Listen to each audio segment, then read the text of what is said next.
Um, so what I'm going to do today is I'm going to talk about the COMPASS trial, and I'm basically presenting the data of the COMPASS trial. Now, the COMPASS trial requires a real amount of thought and understanding as to how we can apply this trial to our real world practice. And after my talk, Dr. Tiny Nair, Dr. Dal, and we will discuss as to how we should approach this trial in practical terms for our patient, because that's very important. So I will simply present the trial to you, and then let's take it from there as to where we stand. Now, we know that the ischemic heart disease burden is very large, and we know that as the population ages, these problems will become more and more. So this problem will become more and more. And we know that over the years, this is going to increase in terms of the incidence of heart disease and the incidence of mortality. We also know that we have a very large young population in India with coronary artery disease. So we really need to think of a very long future for these patients. Now, we all know that we have been using aspirin for years for prevention of coronary artery disease and its treatment. I would like to point out now that recent data suggests that we should not be using aspirin for primary prevention. So let's be very clear, we are not talking here about primary prevention, we are talking about management of stable coronary artery disease. Stable coronary artery disease has now been called chronic coronary syndrome, very correctly so, because there is really nothing stable about coronary artery disease. A patient with stable coronary artery disease can develop an ACS. They have a very high incidence of developing future events. So clearly there's nothing stable about these patients. So please remember that. And that's why we need to be very aggressive with the management. We all know that in patients with stable coronary artery disease or chronic coronary syndromes, as we shall now call them, aspirin is very important and drug used by everybody. Now, can we improve the future morbidity and mortality by adding other antiplatelet agents? I'm not going to go into details about others, but this is the Charisma trial, which added clopidogrel to aspirin and found very little extra benefit in terms of the combination of two versus aspirin. And then we have the Pegasus trial, which was the use of ticagrelor, both 60 milligrams and 90 milligrams. And there was a difference in terms of improvement in cardiovascular disease, MI, and stroke. So we clearly know that if you don't use aspirin, you're going to have a problem. If you use aspirin, there is benefit. And if you add another drug like clopidogrel, prasugrel, or ticagrelor, you'll get further benefit of a marginal degree at the cost of bleeding. And you still have a lot of residual risk. So I think the residual risk does not go away in spite of using two antiplatelets. So the present concept of using dual pathways to see whether we can reduce this residual risk further in these patients. As you can see from here, that if we use a factor 10 inhibitor of like RIVAROXABAN, we suppress thrombin formation. And we know that thrombin formation is important in the platelet pathway as well as in the fibrin and the clot pathway. So by inhibition of factor 10A, we should be affecting clot formation through both pathways, the dual pathway, the fibrin and the antiplatelets. So instead of using two antiplatelet agents, it may be wise, and that is the concept of this trial, to use one antiplatelet agent, aspirin, and one clot preventing action of the factor 10A inhibitor. Now, first study that was done for using this RIVAROXABAN in the small vascular dose, and I would like to again reiterate that we are talking about vascular dose, which is 2.5 milligrams twice a day. And one of the earlier trials was the Atlas trial. This was basically in patients with ACS, and RIVAROXABAN vascular dose was added on top of antiplatelet agent, and it certainly produced benefit in terms of cardiovascular death and all-cause death. So clearly we have some background in an ACS patient, but there was a lot of bleeding issues, and this is not something which we have been using commonly. However, the COMPASS trial is completely different. This is a trial in patients with established stable atherosclerotic disease, in which they use RIVAROXABAN plus aspirin against aspirin alone, and to see whether it can reduce death, stroke, myocardial infarction without significantly increasing bleeding. So this is the COMPASS trial, cardioprotection in chronic atherosclerosis. And we talk of chronic atherosclerosis, please remember it could be coronary, it could be peripheral, and it could be cerebrovascular. Now, I'd just like to mention one quick word about atrial fibrillation and the use of RIVAROXABAN, because we're all used to using NOACs and RIVAROXABAN in atrial fibrillation. In atrial fibrillation, we have to do full dose RIVAROXABAN, that is 20 milligrams per day, except for 15 milligrams in certain subsets like renal dysfunction, etc. However, when we talk of vascular dose, this is completely different from the atrial fibrillation dose. You cannot use the vascular dose of 2.5 milligrams for atrial prevention, stroke prevention. So for atrial fibrillation and stroke prevention, you must use full dose. So whenever we talk today of the COMPASS trial, we are talking of the vascular dose, the 2.5 milligrams today. And please remember, this does not prevent strokes in atrial fibrillation. The COMPASS trial was a very large trial, as you can see here, involving many countries. If you look at the study design, it's very interesting. The objective, of course, was to look at patient population with CAD or peripheral artery disease. And this is very important, something which you've been ignoring as cardiologists, and we shouldn't be doing so. A very large study. And these patients were then, all of them were on aspirin, and then they were run into RIVAROXABAN 2.5 twice a day with aspirin or aspirin alone. They also had another arm of only RIVAROXABAN 5 milligrams, and we're not going to discuss this because this is not a dose which is advocated. It produces bleeding, and it was alone without aspirin. So we're going to talk only about this 2.5 with aspirin or aspirin alone, and this was with patients with CAD or peripheral arterial disease. Now, peripheral artery disease is important and very poorly looked at by cardiologists, and as you can see, even ankle brachial index worsening, that means worsening of any peripheral vascular disease, is associated with increased myocardial infarction, stroke, and cardiovascular death. So please look at the peripheral arteries on all your patients with cardiovascular disease. The combination of two makes things worse. The combination of cardiac disease and stroke or cerebrovascular disease also makes future prognosis worse. The COMPASS trial, the primary efficacy was myocardial infarction, stroke, or death, and they included patients who were CAD or PAD, either age above 65 or less than 65 with documented atherosclerosis in 2 vascular beds or 2 additional risk factors. And they looked at the major endpoint was bleeding, and of course they looked at other endpoints of exclusion was of course stroke within 1 month, heart failure, and a very low GFR. So this is quite a common group of patients that you would see who are not in renal failure and who not had recent stroke. So it forms a large population. If you look at the average age, it was 68, large number of males as usual, significant diabetes as we see in our country, 30 to 40%, majority 90% met CAD, peripheral artery disease in about a third of them, normal blood pressure, and other parameters were controlled. They were on very good medication, including lipid-lowering ACE inhibitors, beta blockers, as you can see in both the groups.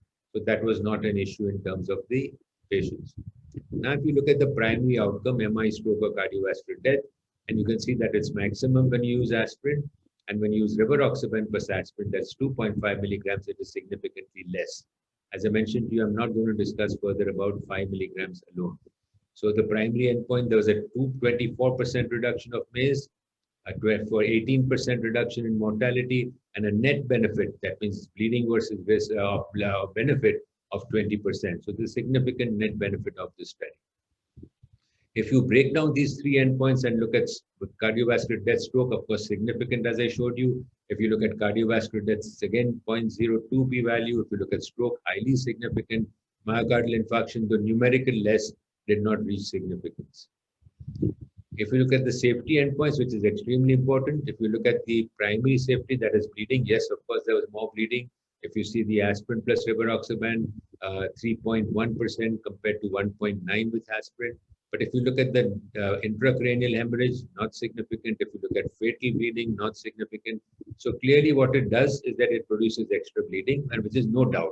If you add anything to aspirin, whether you add prasugrel, clopidogrel, ticagrelor, or RIVAROXABAN, yes, you will bleed more. So we have to see the benefit versus the loss in terms of bleeding. So you will get more bleeding, but you won't get fatal or serious bleeding. So clearly some bleeding will be there. So we therefore need to look at the net benefit, and you can see the net benefit within the RIVAROXABAN group, 4.7%, and the aspirin group, 5.9%. So clearly that benefit is significantly in the favor of using a vascular dose of RIVAROXABAN with aspirin. That means you get a significant benefit in terms of cardiovascular, stroke, and other peripheral artery disease without the loss too much because of the bleeding. So net clinical benefit strongly in favor. Now, if you look at the peripheral artery disease group, and especially we talk about MACE, this is a new terminology, major adverse limb events. We talk of MACE, which is the major adverse cardiac events, but this is the major limb events, something which we don't look for. And when they looked at that subgroup of patients which had that peripheral artery disease problems, and they looked at both the primary endpoint and the male, including major amputation, you can again see that there was a significant reduction by adding rivaroxaban. So aspirin here versus rivaroxaban aspirin, you can see a very highly significant difference in the two groups. Again, if you look at the breakdown of the benefits, you'll see that the maize was beneficial. The male, which is the peripheral arterial disease problems, and look out here, the major amputation significantly disease. So up till now, we didn't really have anything to reduce major amputation reduction. So peripheral disease patients kept losing their limbs. Now it's a very simple oral therapy which can produce a significant reduction of their major amputation. So I think this is something which we need to look at again and again. Again, they found the same thing. There was increased bleeding, but no fatal bleeding. So yes, increased bleeding, but no critical bleeding. Again, if you look at the net benefit in this particular group, you see that there is a rivaroxaban plus aspirin, 6.8%. If you look at the rivaroxaban aspirin alone, 9.3%. Highly significant value in terms of the difference between these and these in terms of net benefit.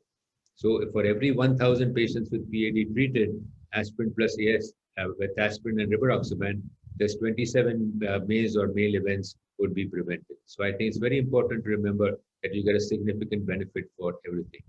Again, just to break down, does it have any specific subsets in which they get benefit in the COMPASS trial? But no, if you look at the age, over 75 or below 65, male or female, body weight, GFR, coronary arteries, peripheral, you can see that they all benefit in terms of favor. So clearly, there is no subset which benefits or doesn't benefit. Everybody benefits. Let's look at the diabetic group, because we know that the diabetic group has more peripheral vascular disease. We're all aware of that. We know more coronary artery disease and more stroke. So when they looked specifically within the COMPASS trial at the diabetic group, again, within the whole COMPASS, they've divided them into two, about 9,000 on rivaroxaban aspirin, placebo plus aspirin, 9,000. And if you look at the primary outcome, that is the stroke, MI, and CV death. And if you look at the diabetic group, there was 6,000, non-diabetic group, 11,000. And if you look at the all-cause mortality, again, a very significant difference in the diabetic group and a significant difference in the non-diabetic group. So clearly, whether you have diabetes or non-diabetes, your efficacy remains. So you don't really have to worry and say it will only benefit diabetics or it may not benefit diabetics. Neither is true. It will benefit both the groups of patients. And again, if you look at the breakdown and you look at, again, cardiovascular death, myocardial infarction, stroke, in the PAD part of the patients, the PAD group, between the this is the whole group between the diabetic and the non-diabetic. You can clearly see that these are the diabetic patients. They do much worse than the non-diabetic. So these two are the non-diabetics, these broken lines, and the full lines are the diabetic patients. And you can clearly see that the diabetic patients do worse, which we know. But within the diabetic group, between those who are on aspirin alone and those who are on aspirin plus rivaroxaban, you can see a difference from 8.5% to 10 point, a significant value. So clearly in the diabetic group, there's a benefit. Even if you look at all-cause death, there's a benefit which is significant between the rivaroxaban group and the aspirin alone group in the diabetic group of patients as well. And if you look at the total, the cardiovascular, stroke, myocardial infarction, the peripheral artery, amputation, everything put together. And again, look at this group, the diabetic group, which is the one which is the highest risk. And you can see that rivaroxaban reduces down to 9.54% from a value of 12% with aspirin alone. So all these benefits will be seen to a significant extent. Look at the p-value, very significant benefit in all these factors with the addition of 2.5 milligrams of rivaroxaban to aspirin. So clearly a very, very significant benefit. Again, if you look at the safety outcomes, if you look at the rivaroxaban group plus aspirin, of course, you clearly see that there is a increased bleeding out here, whether it's a diabetic or a non-diabetic. There's no more bleeding in the diabetic patients. So please remember that diabetics are not going to bleed more. But again, as you can see, fatal bleeding is not significant. Intracranial hemorrhage is not significant. So I think these are important benefits that you know. Now let's look at COMPASS trial in the sort of all the therapies looking at it together. We use beta blockers in stable angina. We use lipid therapy. We use BP control. We use AC inhibitors. We now even do very strong anti-lipid therapy. Now, all of these have benefit, but I think the maximum benefit we concentrate here on the COMPASS trial group. There's a triple outcome benefit in terms of death, stroke, myocardial infarction, and MACE, and MALE, that is the peripheral. These things hardly looked at peripheral artery disease. We know that any vascular drug which benefits like an AC inhibitor will also have benefit in peripheral artery disease. And we also know that when you do lipid control, you have benefit in peripheral artery disease, people are not realizing. So clearly, when you have a patient with a polyvascular disease, COMPASS trial data shows that rivaroxaban vascular dose plus aspirin will have very significant benefits. And of course, you must realize that this is benefit. Doesn't mean that you don't use any of these. This is extra benefit. So all the patients who are on chronic coronary syndrome will be on beta blockers, will be on lipid lowering therapy, will be on beta hypertension therapy, will be on AC inhibitor ARB, if necessary on PCSK9 inhibitors as well. And then the addition of 2.5 milligrams of rivaroxaban, and you can see significant benefits. So clearly, it's an additive benefit. Now, somebody may ask that why should we use rivaroxaban? Why not just use aspirin, clopidogrel, or aspirin ticagrelor? We have so many other drugs which we can use. But you can see where does the maximum benefit come? And very little data is available on this with peripheral artery disease. And you can see maximum death is benefit is seen with the rivaroxaban group, which you don't see with this group. So clearly, you don't see that much benefit with the dual antiplatelet therapy as you see with rivaroxaban and aspirin. Now, for the biggest reason and the biggest question that always comes is that I would prefer to use this because I don't want my patient to bleed. So I would not use this because I don't want any bleeding. And we know that, yes, bleeding is increased here, but we also know that bleeding is increased in these. Is there any trial looking at this versus this? And yes, there is a trial, not a trial which has been much spoken about, but it's called the Gemini ACS trial. It was a different trial altogether with a different subset of patients, but it doesn't matter. This was a subset of patients with ACS. And here you can see that there's one group, fairly large number of patients, aspirin plus clopidogrel, a second group, aspirin plus ticagrelor. And then they were divided into two. They had rivaroxaban 2.5 with clopidogrel versus aspirin plus clopidogrel, and a second arm which had rivaroxaban 2.5 plus ticagrelor, or an aspirin plus ticagrelor. So this is the one which is actually looking at the combination of a vascular dose of rivaroxaban with either clopidogrel or ticagrelor. I know COMPASS trial used aspirin. This one is using a P2Y inhibitor, but it's nice to know what happens. They were not on aspirin, of course, they were either on these two or these two combinations. And you can see, and the aim of the trial, the primary endpoint was bleeding, because we're not looking for significant differences in terms of vascular events, because this trial was not meant for that. And you can see that the primary event is exactly same. That means adding rivaroxaban to a P2Y inhibitor or using aspirin plus P2Y inhibitor clearly does not increase the bleeding. So that should be a little bit of a comfort to us that using vascular doses of rivaroxaban is not associated with significant bleeding. So to me, significant bleeding, clinically significant bleeding is not a problem when you combine these two therapies. And if you look at the clopidogrel group or the ticagrelor group, yes, of course, with ticagrelor, there's always overall more bleeding than with clopidogrel because a much more potent antiplatelet drug. But you can see between the two groups, the aspirin plus the clopidogrel or ticagrelor, which is this one, and the rivaroxaban, which is the blue one, you can see that all parameters are equal, major, non-major, etc. There's hardly any difference at all. So clearly showing that the vascular dose of rivaroxaban is pretty safe to use. So I'll end my talk by saying that in patients with stable CAD, and again point out to you, there's nothing stable about CAD. You have to be very careful. They're all patients who can become unstable very soon. And peripheral artery disease, as physicians and cardiologists, unfortunately for our patients, we have completely ignored peripheral artery disease, and we should not have been doing that. Peripheral artery disease must be actively looked for and treated. We always feel, oh, diabetic patients, peripheral artery disease, he needs amputation, etc. But no, we can prevent these major amputations by using vascular dose of rivaroxaban.